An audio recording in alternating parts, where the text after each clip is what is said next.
발표를 하게 돼가지고 예, 뜻깊다고 생각을 하고 있습니다.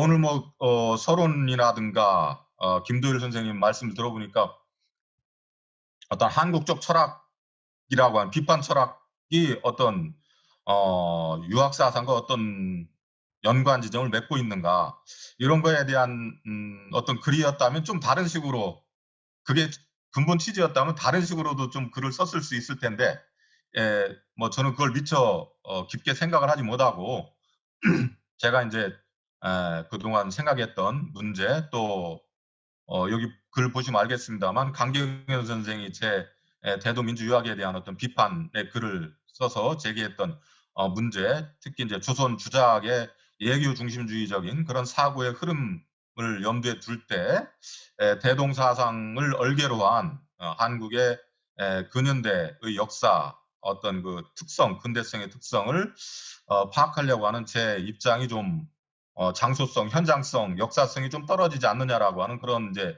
반론을 제기했는데 그런 반론에 대한 일종의 응답의 형식이기도 하고 또 오늘날 주작에 대한 어떤 부정적 인식이 사실 또 새로운 방식으로 이렇게 대두되고 있는데 그런 것과 연관되어 있는 그런 문제라고 볼 수 있습니다. 그런 의미에서 저는 제 제목은 주작과 대동사상이고 주작에 대한 부정적 인식의 새로운 경향에 대한 검토가 제 부제인데요. 여러 선생님들이 글이 많다 뭐 이런 얘기를 해서 원래는 뭐 아까도 말씀드렸습니다만 이게 50장을 썼는데 절반으로 줄인 거고 왜 절반으로 줄였느냐, 왜 50장을 썼느냐 이건 한 가지 변명인데 제가 이제 공부하는 입장이고 또 아시는 분 아시겠습니다만 제가 서양 정치철학 전공자이기 때문에 동양 철학 전공자 많은 못할지라도 나도 이렇게 동양을 좀 가상을 공부하고 있다라고 하는 걸 알려드리기 위한 어떤 또 있어요, 사실은. 그러니까 또 저 자신과의 어떤 싸움이기도 하죠. 그런 어떤 동양의 사상을 전문으로 하고 있는 사람들이 보기에 좀 부끄럽지 않게 제가 공부를 할 요령으로 글을 쓰다 보니까 좀 길어지긴 했는데 하여간 그렇습니다. 그런 것도 있고 여러 가지가 있겠습니다. 그래서 글이 길기 때문에 저는 뭐 30분 정도 아마 4분 지났는데 2시 32분까지 주저없이 주절주절 제가 갖고 있는 글을 순서대로 그냥 제가 중요하다고 생각하는 부분들을 말씀드리도록 하겠습니다. 관심이 있으면 한번 글을 꼼꼼히 읽어보시고요. 반응을 주시면 제가 또 개인적으로 거기에 대한 답을 해드리도록 하겠습니다. 아까 조경남 선생님 말씀하셨지만 오늘날 한국 지식사회에서 사실 유교에 대한 어떤 일종의 조그만한 르네상스 같은 현상이 드러나고 있고 그것은 뭐 철학계에 국한돼 있기보다는 정치 사상이라든가 정치학 학과라든가 사회학 이런 쪽에서도 오히려 더 많이 하고 있다 이렇게 얘기할 수 있겠습니다. 그래서 제가 주로 사실 이건 웃을 수밖에 없는데 뭐 황태현 선생님 제가 직접 언급했습니다만 워낙이 작업을 방대하게 하고 있고 정말 놀라울 정도의 어떤 그 업적들을 이렇게 산출하고 있기 때문에 뭐 그분의 어떤 글을 전면적으로 이렇게 다루기에는 부족합니다만 여러분들이 그런 언저리의 글을 읽어보시면 알겠습니다만 이미 거의 한 학파가 될 정도로 사실 황태현 선생의 주변에 동조하고 있는 학자들이 꽤 많습니다. 제가 지금 이 자리에서 다루고 있는 이창일 선생님이나 이영재 선생님, 다루고 있지 않지만 이남인 선생이나 고이탁 선생님, 뭐 이런 사람들이 이제 거론할 수 있을 것 같은데 거의 한 학파를 형성할 정도로 지금 이제 조선 어떤 그 유교 전통을 새롭게 보려고 하는 그런 흐름들이 정치학계에 일어나고 있는데요. 정정모 선생님은 저보다 더 잘 알 수 있을 겁니다만, 그러니까 이분들의 글을 읽어보면은 뭐 도식적으로 공맹유학은 혁신적이고 진보적이고 대동적인 어떤 흐름을 갖고 있다. 주작은 그런 대동적 유학의 어떤 혁신적 비판성 혹은 뭐 민주적인 이런 것들을 상실하고 신분 체제의 어떤 그 세습적 신분 체제라든가 왕조 군주정 체제를 정당화하고 있는 이념에 지나지 않는다. 하는 그런 그런 의미에서 소강 유학으로 대조하고 있는 그런 일관된 흐름들을 보여주고 있습니다. 그래서 제가 물론 황태현 선생은 대동 소강 유학을 직접적으로 사용하고 있지 않습니다만 이창일 선생 같은 경우가 이제 대표적으로 대동 유학과 소강 유학을 이라고 하는 범주를 통해서 성리학은 소강 유학이고 공맹의 근본 정신은 대동 유학이다. 막 이런 어떤 대비점을 가지고 오늘날 유학 사상의 어떤 현재성을 어, 새롭게 이렇게 천착하려고 하고 있는데요. 그것은 아까 얘기했습니다만 황태현 선생의 어떤 선구적인 어떤 주도에 에, 동의하고 있다. 그분들의 책을 읽어보면 핵심적인 주장은 다 황태현 선생님 글을 인용하고 있습니다. 그래서 이제 기본적으로는 그럼 뭐 황태현 선생님이나 이런 사람들이 주장하고 있는 핵심적인 건 아까 얘기했습니다만 공맹은 대동이고 성리학은 소강이다. 뭐 이런 이야기인데 그래서 묘하게 사실은 이분들을 글 읽어보면 묘하게 어떤 기시감이 있어요. 한편으로는 여러분 잘 알다시피 근대지향의 실학과 봉건적 주작의 이양 대립은 사실 한국의 사상사 연구에서 뭐 가장 주류적인 패러다임이죠. 요즘 90년대 이후에 많이 흔들리긴 했습니다만 그것과 다른데 접근 방식은 완전히 다르죠. 왜냐하면 근대지향의 실학과 봉건 주작이라고 하는 건 사실은 어떤 전통 유학 자체를 다 봉건적인 어떤 사유 방식의 흐름으로 보고 그런 어떤 봉건적인 주자학적인 사유 방식을 해체하거나 비판하는 것이 바로 근대지향적인 싹을 갖고 있는 어떤 실학적인 사유 방식이었다. 그래서 이제 근대성의 싹이 한국 사상, 조선 후기 사상에도 있었다. 어떤 자본주의 맹화에 대응하는 그런 사상사 연구 방법이었는데 그런 어떤 연구 방법과는 다르지만 결론은 묘하게 주작은 신분제적인 어떤 그 차별을 제도화하고 어떤 그 현실화하는 이데올로기고요. 그런 것들 돌파할 수 있는 힘은 공맹의 대동적인 전통 사상에 있다라고 하는 이야기를 하고 있습니다. 그래서 이제 대동 유학의 어떤 핵으로서 공맹 사상을 재해석하는데 뭐 내용은 뭐 또 우리가 알고 있는 것과 크게 다르진 않아요. 지금 보듯이 이제 제일 많이 언급하는 게 맹자의 방본론, 뭐 너무나 유명한 말이고, 우리가 뭐 민기 군경론, 예, 백성이 귀하고 군주는 어떤 하찮다라고 한 얘기, 또 자치론, 백성 자치론은 조금 낯설 수도 있는데, 하여간 백성이 군주를 내세워가지고 자치한다라고 하는 그런 예운에 나오는 글로 제가 기억을 하고 있는데 이런 것을 이제 대동유학 공맹사상의 정수로 이해를 하고 있고요.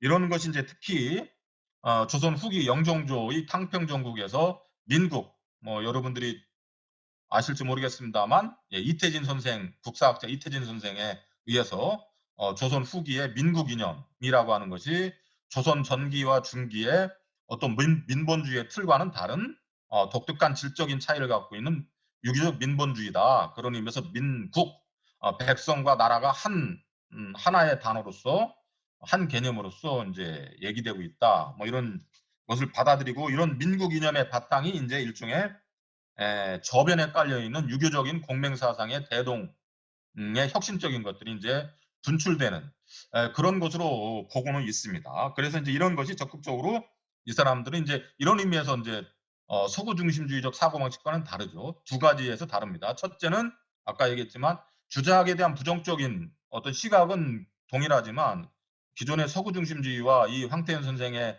이 어떤 학파가 갖고 있는 차별 지점은 유학의 본래 정수라고 할 수 있는 대동 유학은 굉장히 혁신적이고 진보적이고 민주공화주의로 이뤄갈 수 있는 힘을 갖고 있었다. 이렇게 얘기하는 점에서 다르고요. 두 번째는 민국 이념이라고 얘기했던 어떤 조선 후기 영종조 그다음에 어떤 고종에 이르기는 어떤 그런 흐름에서 어떤 대동적 이념이 적극적으로 분출됐기 때문에 한국의 자생적인 어떤 그런 독특한 형태의 유교적 공화주의의 흐름들이 나타날 수 있었다라고 하는 지점에서 이제 크게 서구 중심주의적 사고방식과 다릅니다. 두 번째가 이제 제가 얘기했던 대동민주주의 유학과 중첩되고 이렇게 결합되는 지점도 있는데요. 그것을 이제 서술하는 방식이나 바라보는 방식은 좀 다르다고 생각을 합니다. 그 다른 것의 가장 기본적인 어떤 축은 역시 조선 주자학을 어떻게 이해할 것인가 라고 하는 지점에 있다고 봅니다. 그런 의미에서 오늘 제가 강조하는 것은 과연 주자학이 소강유학으로 얘기될 수 있는가 하는 그런 문제의식을 갖고 얘기하고 있습니다. 자, 그래서 이제 황태현 선생님이나 이창일 선생님이나 이영재 선생님이 얘기하고 있는 그런 어떤 민유방복론이라든가 백성자치론이라든가 민기 군경론이라든가 이런 것들이 이제 천하이공의 어떤 이념의 핵심적인 얼개다라고 하는 것, 뭐 이런 것들이 갖고 있는 진보성, 혁신성 이런 것들은 뭐 다 아실 수 있다고 생각을 합니다. 예, 그런 의미에서 이제 황태현 선생님이나 이창재 선생님의 여러분들이 민유방복론, 그러니까 대동유학을 적극적으로 해석하는 사람으로서 이제 몇몇을 들고 있는데 그 중에 하나가 조선의 정여립, 선조 때의 그 모반으로 죽은 영조, 반개 유영원 이런 사람을 들고 있는 성호익 이런 사람을 들고 있는데 황태현 선생이나 여러 사람들은 또 이구동성으로 성호이익 선생이라든가 반개 유영원 선생이라든가 이런 사람들이 실질적으로 주자 성리학의 틀에 사로잡혀 있는 그런 사람으로 이제 궁극적으로 그렇게 평가를 하고 있더라고요. 그런 의미에서 조선 사대부들의 어떤 세습 신분 체제를 유지하려고 하는 성리학의 어떤 틀 속에 자장 속에 얽매여 있는 그런 사람으로 얘기를 하고 있습니다. 예, 하여간 그런 거고요. 뭐 그래서 쭉 넘어가도록 하겠습니다. 하여간 예, 제가 이상희 선생님의 그 유교 민주주의론이라든가 이런 것들을 또 소개하고 있는데요. 뭐 주목할 만한 학자라고 저는 생각을 하고 있습니다. 그 다음에 제가 이제 또 중요하게 언급하고 있는 학자가 이제 강경현 선생인데 아시는 분 아시겠습니다. 조경란 선생님이랑 저랑 강경현 선생 조경란 선생님이 한 10년 우리가 같이 일을 했고 강경현 선생 우리가 4년인가요?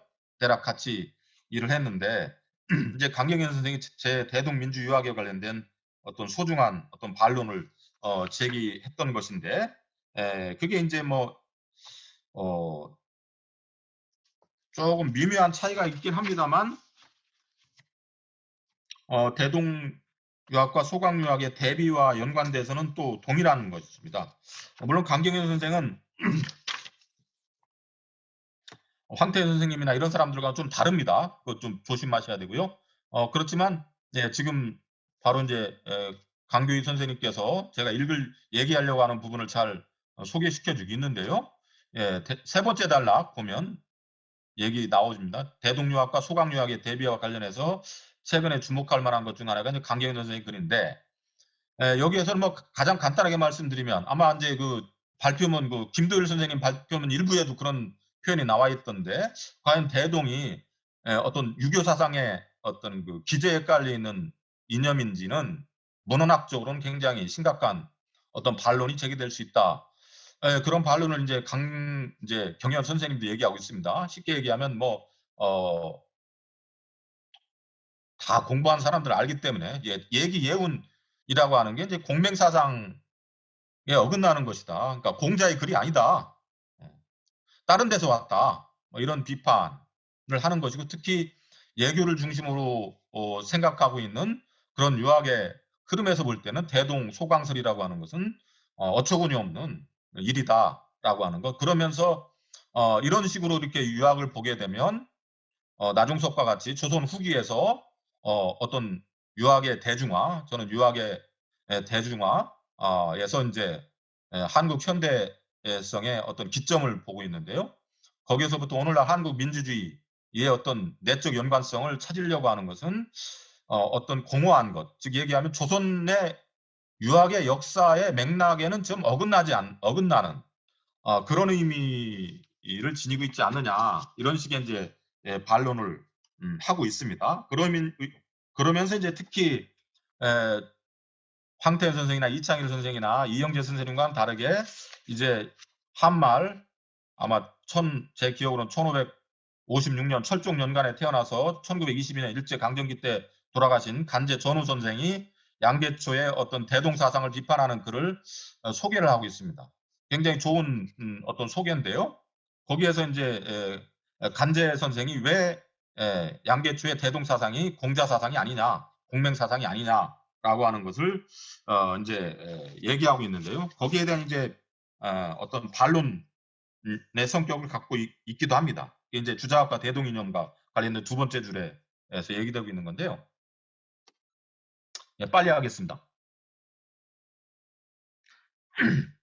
가장 기본적으로 제가 그 글을 읽으면서 글을 준비하면서 놀란 것은, 물론 제가 전후 선생의 글을 다 읽어보진 않았습니다만, 전후 선생이 양계초 선생을 비판한 글은 좀 제가 뭡니까 그 고전 정보 그 데이터베이스에 있어가지고 쭉 훑어봤는데, 뭐 강경현 선생이 소개한 어떤 본의와 틀리지 않았습니다. 제가 보는 안에서는. 그런데 놀라운 것은 제 이 글에서 계속 얘기하고 있듯이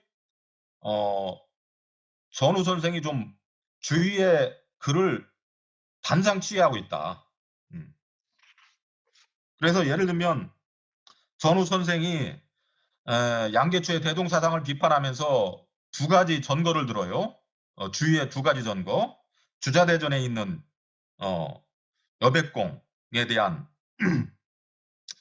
이제 답변이죠. 그래서 예운의 구절은 분열됨이 심하고 뭐 그런 의미에서 이 이재와 사망, 그러니까 대동과 소강의 어떤 시대 구분 같은 것들을 서로 다른 도리가 있었다고 하면은 잘못 보는 것이다. 그 다음에 또 하나 얘기는 이제 이 예우는 자유의 작품이라고 했지만 공자의 성인지서가 아니다.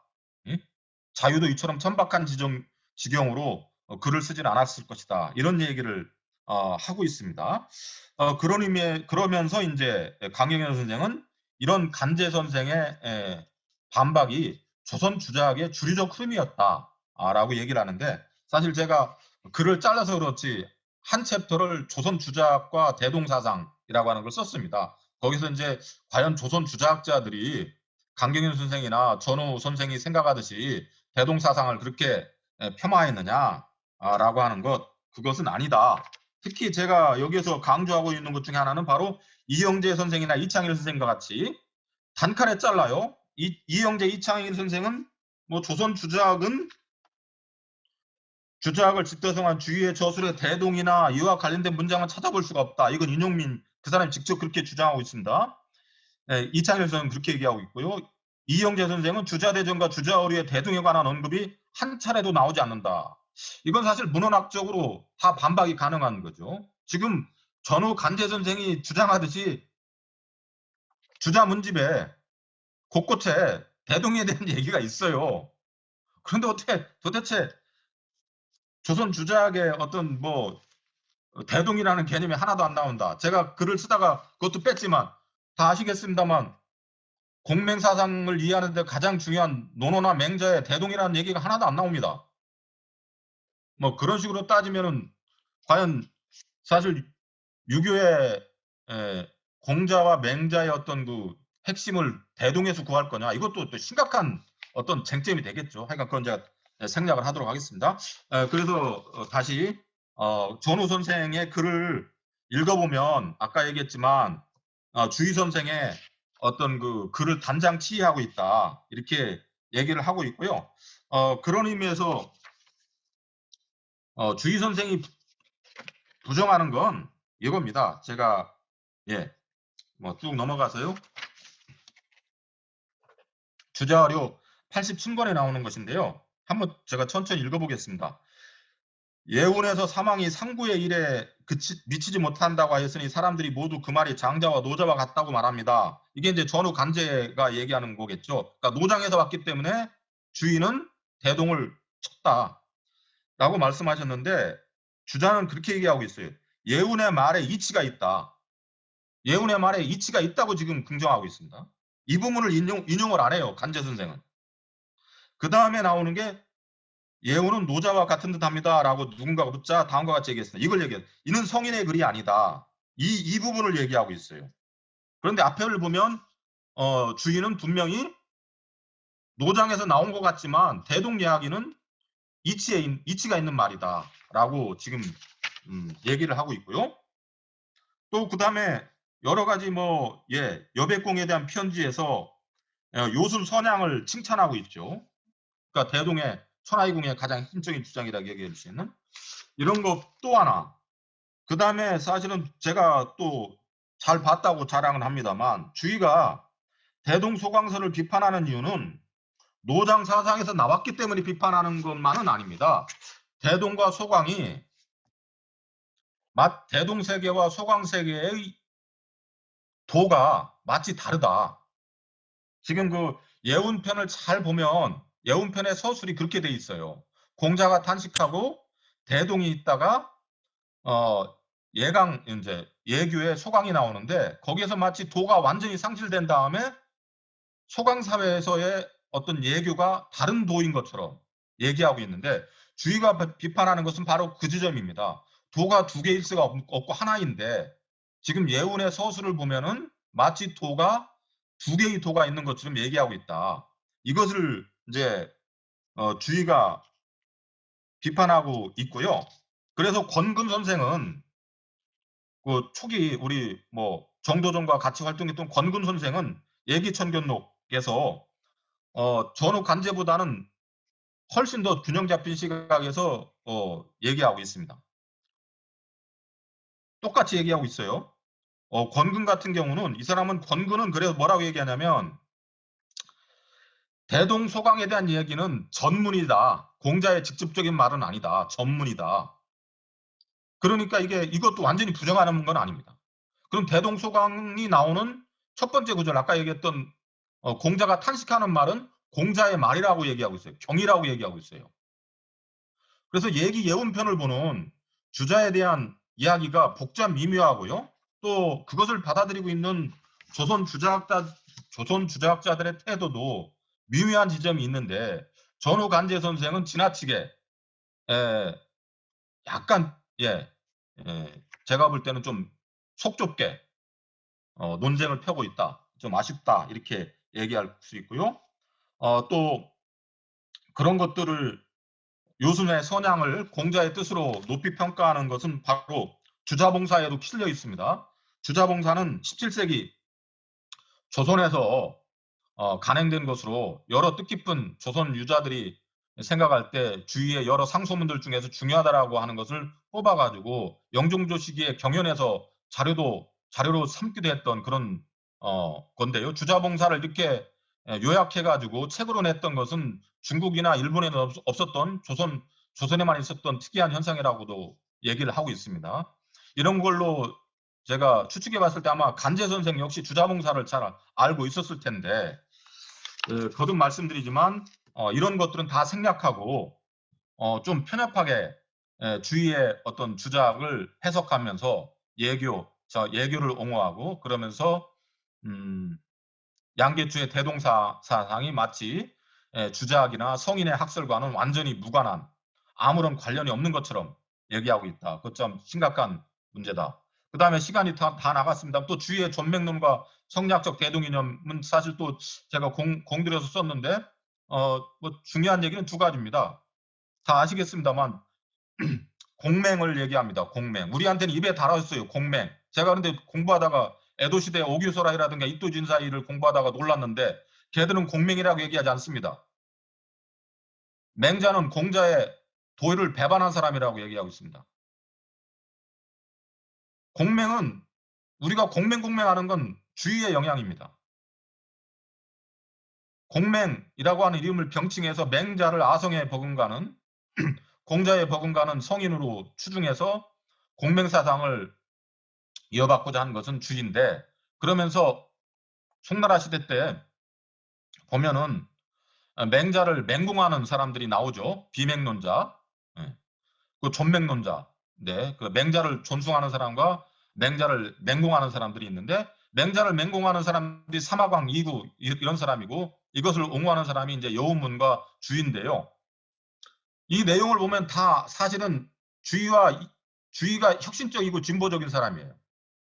맹자의 역선혁명론이나 요순의 선양이라든가 이런 것들을 옹호하는 게 맹자고 참 주의고요.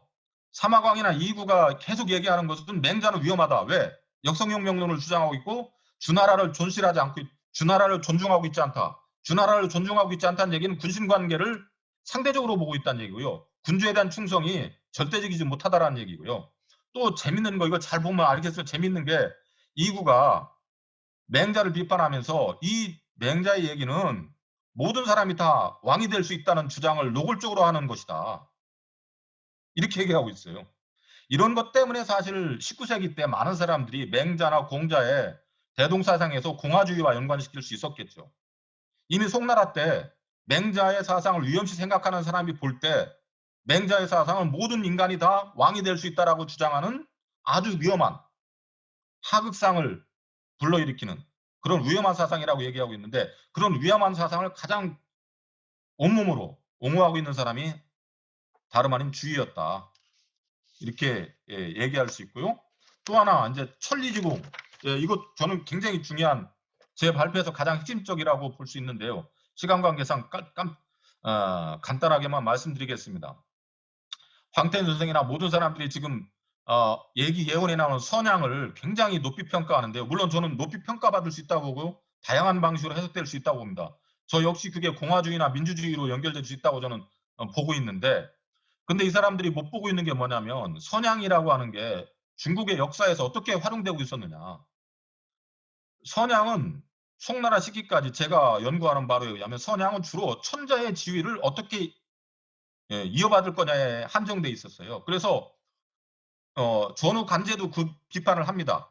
조비 같은 사람, 조조 같은 사람이 선양을 이용해 가지고 협박해 가지고 왕조를 바꿨다. 근데 중국 역사에서 송나라 때까지 제가 공부를 하다 보니까 모든 왕조가 바뀔 때 다 외형적으로는 선양의 모습을 취했습니다.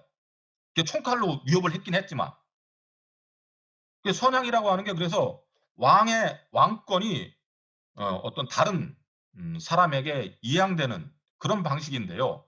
그런 식으로 선양을 이해했는데, 이 선양이라고 하는 것을 그래서 선양의 공이라고 얘기할 수 있겠죠. 천하이공의 선양의 공이 맹자 참 주의에 이를 때는 천리지공으로 바뀝니다. 이게 제가 볼 때 천하이공이 천리지공으로 바뀌는 것이 굉장히 혁신적인 어떤 변혁 지점이다. 그렇게 얘기할 수 있고요. 그래서 마지막으로 제가 강조하고 싶은 것은 몇 가지가 있습니다만, 천리지공이기 때문에 이 천리라고 하는 거 누구나 다 알고 있어. 천명지비성, 인간의 하늘로부터 부여받은 어떤 본성이라고 하는 것이 모든 사람들한테 다 동등하게 구비되어 있다라고 하는 것. 그런 의미에서 이 천리라고 하는 것, 인간의 도덕적 본성을 발현시킬 때 공한 것, 그러니까 공이라고 하는 것은 어진 마음을 실현시키는 방법이죠. 여기 보면 이 천리지공, 이 천리지공을 그러니까 천리지공을 발휘시키는 주체는 천자에 한정된 게 아니라 사대부, 또 넓게 말하면 모든 인간 백성이죠. 이런 의미에서 이 천하이공이 선양에만 한정돼 있었던 이 공이라고 하는 것을 천리지공으로 확장시켜서 모든 백성들, 모든 인간들의 어떤 주체적 노력에 의해서 공공성을 획득할 수 있는 방향으로 변화시켰다. 이게 천리지공의 핵심적인 어떤 변혁의 지점이고, 이것이 저는 아까 얘기했듯이 이 글에서는 얘기 안 했지만 공화지공 혹은 사회주의적인 공으로도 나아갈 수 있겠죠. 그래서 저는 도식적으로 얘기하면 천하이공은 세 번의 어떤 세 개의 모습을 갖고 있다고 보는데, 선양지공으로서의 천하이공, 그 다음에 천리지공으로서의 천하이공, 세 번째 민주공화주의의 공 혹은 사회주의의 공, 이 세 가지가 이제 천하이공의 역사적으로 드러난 천하이공의 세 가지 형태라고 저는 생각을 하고 있습니다.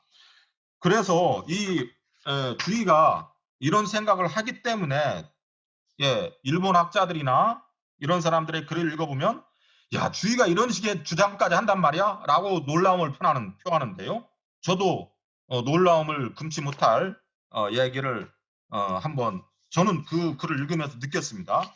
대학 홍문에 대한 이야기인데요. 이 대학 홍문에 대한 이야기만 하고 넘어가도록 하겠습니다. 이제 발표를 끝내도록 하겠습니다. 1분 지났는데요.